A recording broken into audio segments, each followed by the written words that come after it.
Hey, what's up guys?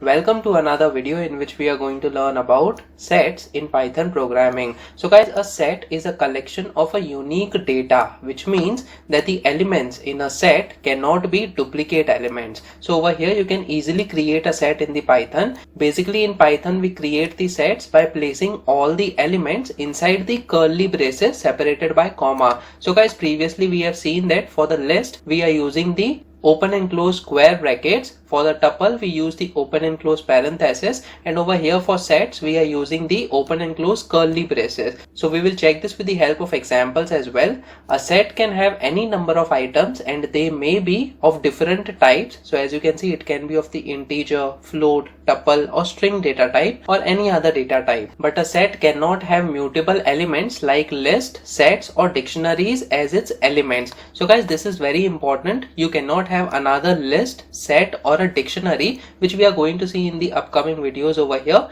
We cannot have these kinds of data types inside a particular set. Now let us check the creation of set with the help of example now over here. So let's say I provide set1 as the variable name, and then we provide the equal to symbol followed by the open and close curly braces. So inside these braces we have to provide the elements of the set. So let's say we have the set of integers. We have 1, 2, 3, 4 and then 5. So guys, we have 5 elements over here, 1 to 5, which are the elements of this set, and simply we can print all these elements inside the set by using the print function over here.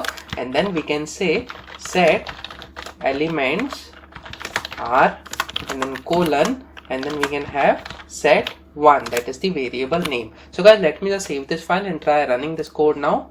So as you can see, we are getting set elements are, we are getting all the elements, that is 1, 2, 3, 4, 5. And guys, this is the way that we can create a set in the Python programming. Now guys, it is very important that we cannot have the duplicate items in this set. So let's say I provide some more numbers over here which are already present in this set. So let's say 2 and 3 are already present. I provide this 2 and 3 once again. So when we do this, so right now we have 7 number of elements, but let me just save this file now and try running this code to see how many elements get printed. So as you can see, only 5 elements are getting printed. So those 2 elements, that is 2 and 3, will not be considered once again while printing them, because we cannot have duplicate elements. We can only have the unique elements inside the set. And guys, this is the main functionality of having the set data structure in Python programming. So based on your requirements, if you don't want the duplicate elements to be present, you can use the set data structure in the Python programming language. Now guys, how do we create an empty set in the Python? So basically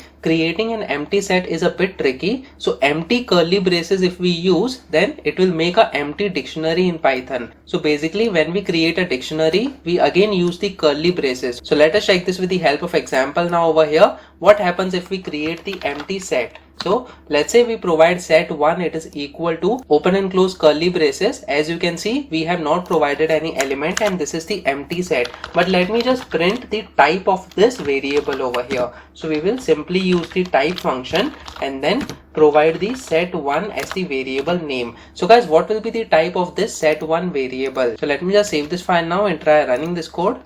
As you can see, it is saying that class, it is a dictionary data type. So this set1 variable is of the data type dictionary by default when we provide the open and close curly braces. How do we make it as a empty set data type? So what we have to do is, instead of using the open and close curly braces, we have to use the set function. So there is something called a set function over here. As you can see, VS Code is suggesting us. So this set function followed by the open and close parenthesis will help us to create a new empty set over here. So let me just save this file now and try running this code. Over here what we are trying to do is, again we are trying to print the type of this set1, but this time it should be of the set data type. So let me just run this code now.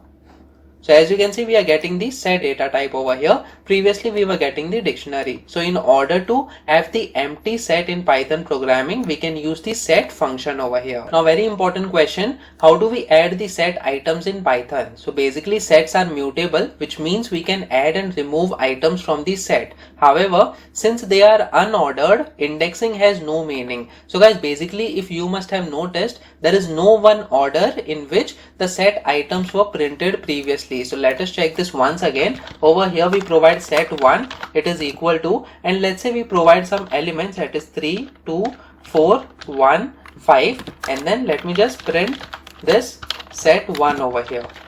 So we provide set 1 inside the print function. Let me just run this code. As you can see, we are getting 1, 2, 3, 4, 5. This is not of the same order in which we have provided these elements inside the set. So we cannot use index numbers over here as well in order to access these elements one at a time, since the way in which the elements inside the set are printed are not in a particular order. Now guys, how do we add new elements to this set? So basically, we cannot access or change an element of a set using the indexing or slicing, but we can use the add method to add an item to a set. So let us say I want to add another element over here. So basically what we will do is we will say initial set and then colon, and then we provide set 1, and then let's say we provide set 1 dot, we have something called as add over here. As you can see, this is a function that we can use in order to add elements inside the set. So let's say we provide 10 as the number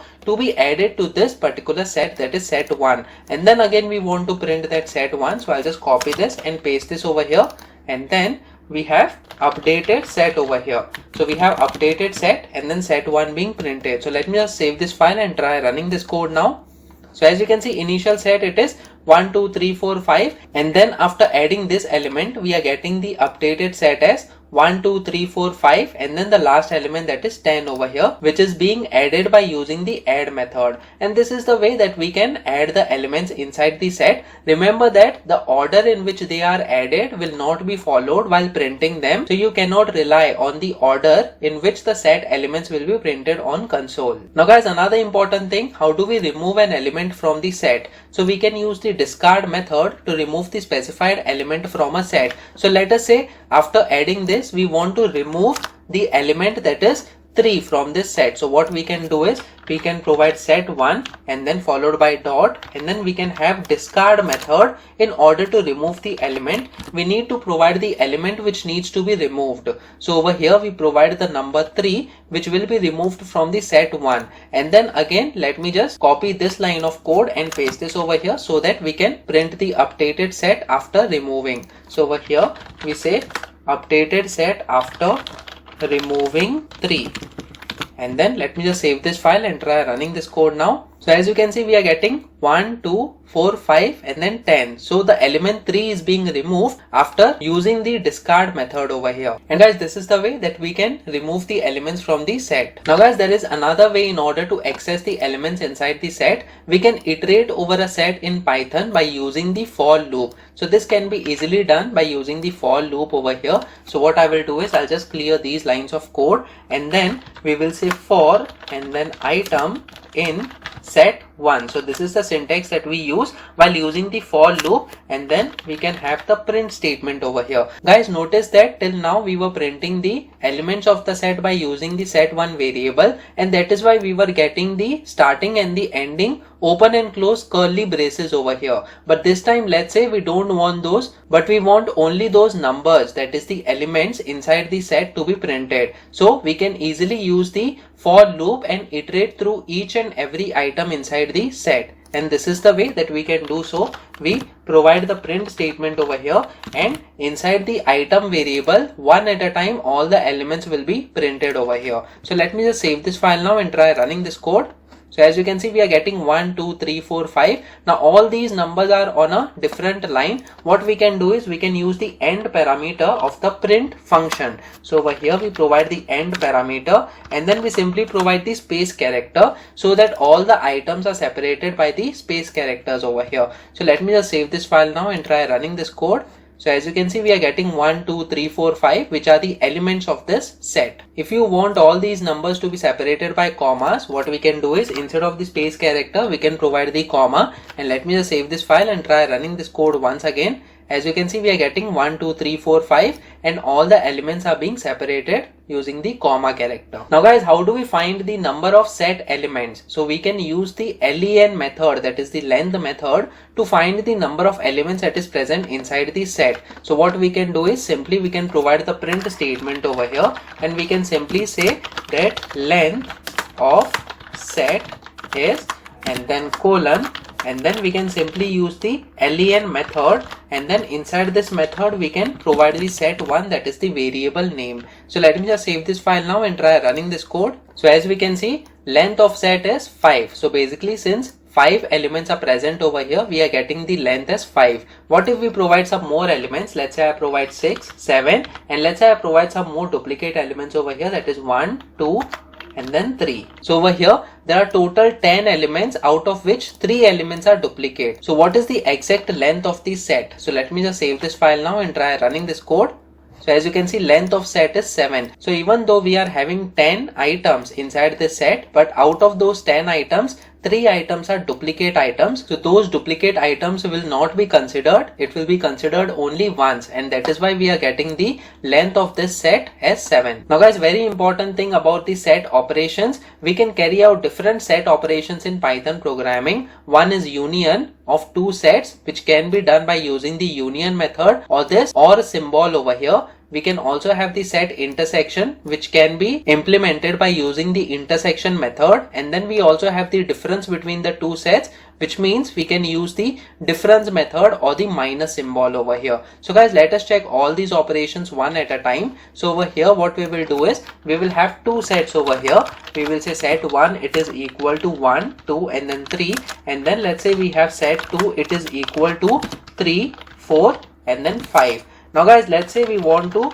find the union first. So what we will do is, we will say union, and then we will simply say set1 followed by dot, and then we have the union method followed by the parameter needs to be set2 over here, because that is the another set that we want to find the union of. Similarly, we will do the intersection and difference as well. So I'll just copy and paste these lines of code over here. We will say intersection in this case, and then we will simply change the union method to intersection over here, and then over here we will say difference. So difference, and then instead of this union we will say difference. So guys, basically what we are doing over here is, these are all the set operations. The union will find all the elements that are present in set 1 and set 2, and all the elements will be unique. In the intersection part, we will get all the elements that are common in both the sets, which means 3 in this case, and then in the difference we will find all the elements that are present in set 1 but not present in set 2. So guys, let me just save this file now and try running this code to see what will be the results of all these operations. So as you can see, the union is giving us 1, 2, 3, 4, 5, which means all the elements that are present in set 1 and set 2. So we are having 1, 2, 3 in set 1, and then in set 2 the 3 is already printed, and then it is printing 4 and 5 as well. In intersection we are getting only 3. That's because the element 3 is the only element which is common in both the sets. For the difference operation we are getting only 1 and 2. That's because these are the only two elements which are present in set 1 but not present in set 2. So guys, these are certain set operations that can be implemented with Python programming. Apart from this, there are multiple built-in methods that you can use as far as sets are concerned. So when we provide the variable name, that is set1 followed by dot, as you can see, these are all the methods that can be used based on your requirements. So guys, practice on your own so that on different inputs you get different outputs. Please make sure that you like this video so that it reaches to more people, and subscribe to this channel so that you get the notifications on upcoming videos as well. The next video that we are going to talk about is dictionary in Python programming. So stay tuned.